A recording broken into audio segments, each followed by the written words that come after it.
For more than a century, Gillette was the gold standard, trusted by presidents, soldiers, and generations of men. Its slogan promised, "The best a man can get," and it commanded 70% of the U.S. market. But in just days, that legacy unraveled, igniting a firestorm that cost billions and left the business world reeling. How could one decision erase 100 years of dominance? The answer begins long before the crisis.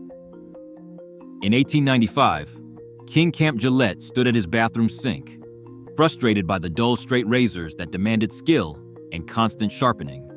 He imagined something different, a razor so simple and safe that any man could use it, then tossed the blade away when it dulled. By 1901, he had founded the American Safety Razor Company, later known simply as Gillette.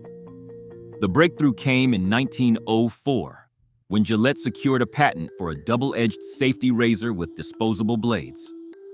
This invention didn't just solve a daily nuisance, it created a new way of thinking about personal care. Instead of selling a single tool for life, Gillette offered a sturdy handle at a modest price and made his fortune on the blades men would buy again and again. This became the razor and blades model, a business strategy that would echo through industries for generations. World War I brought Gillette's vision to millions. The U.S. military issued Gillette razors to American soldiers, making the clean-shaven look a symbol of discipline and modernity. By the end of the war, Gillette had distributed millions of razors and blades, turning a clever idea into an everyday ritual. The company's name became shorthand for reliability and innovation, as men from Boston to the trenches of France trusted Gillette to deliver a safe, smooth shave. What began as a technical solution quickly grew into something larger, a daily ritual that connected fathers and sons, linked generations, and promised a better start to each morning. The foundation of loyalty wasn't built on slogans or advertising, but on the simple promise that every man could count on his Gillette. That quiet trust would become the bedrock for everything that followed. A single phrase echoed through locker rooms, barbershops, and quiet mornings at home: "The best a man can get." Launched in 1989, Gillette's slogan became more than a tagline. It was a promise, woven into the fabric of daily life. For decades, fathers handed razors to sons, passing down not just a tool, but a ritual of preparation and pride. Surveys before 2019 showed that over 80% of men described shaving with Gillette as a personal tradition, a mark of reliability and belonging. The brand's reach was staggering. At its height, Gillette held nearly 70% of the global razor market, outselling competitors 2-1. Its ads didn't just sell blades.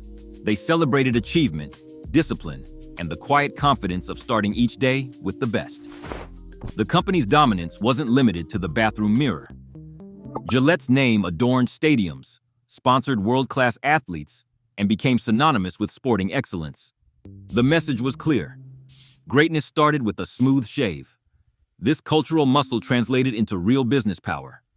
When Procter & Gamble acquired Gillette in 2005 for $57 billion, it was the largest deal in consumer goods history, a testament to the brand's unmatched equity and emotional weight. By the late 2010s, Gillette had become more than a product. It was an institution, trusted across generations, its blue and silver logo a symbol of consistency in a changing world. The bond between brand and customer felt unbreakable, built on a century of shared mornings and silent trust. And yet, beneath the surface, new hands were guiding the legacy. P&G, the new steward of Gillette's empire, now faced the challenge of honoring that bond while steering the brand into a new era. At 7:00 p.m. Eastern, January 13, 2019, Gillette dropped a new ad online. It ran 1 minute and 48 seconds. The title, "We Believe, the Best Men Can Be."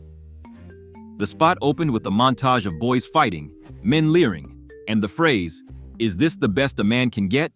echoing over images of bullying and harassment. British director Kim Garrick, known for his sharp takes on gender and culture, steered the creative vision. The ad didn't sell razors. It called out toxic masculinity, urging men to hold each other accountable. "Something finally changed," the voiceover declared, referencing #MeToo. Within hours, the numbers started rolling in. 1 million views before midnight. By morning, the YouTube dislike counter hit 400,000, quadruple the likes. The hashtag boycott Gillette shot to the top of Twitter's trending list, shared by celebrities, pundits, and everyday customers. Viral response videos appeared by the minute, men tossing razors in the trash, burning packs in their garages, filming it all for millions to see. Gillette's inbox filled with angry messages. The like-to-dislike ratio on YouTube hit record territory for a brand ad. Within 24 hours, the backlash was global. The campaign's speed and intensity stunned even industry insiders.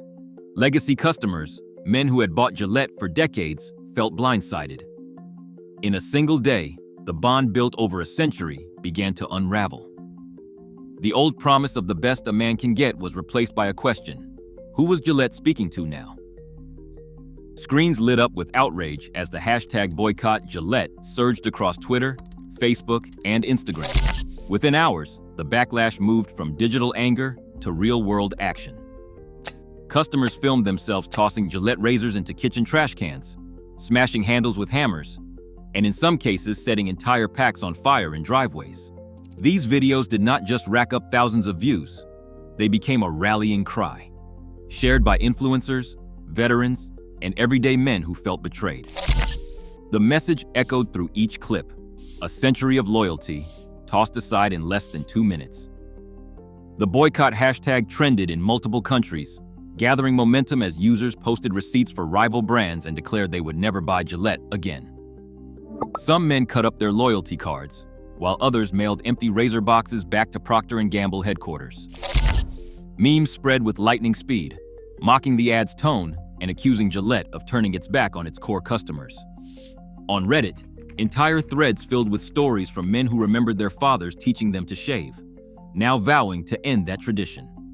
The outrage was not limited to a single demographic.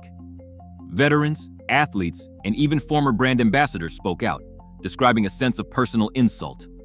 For many, the brand's new message felt less like a call to action and more like a public scolding. The emotional bond, built over generations, fragmented almost overnight.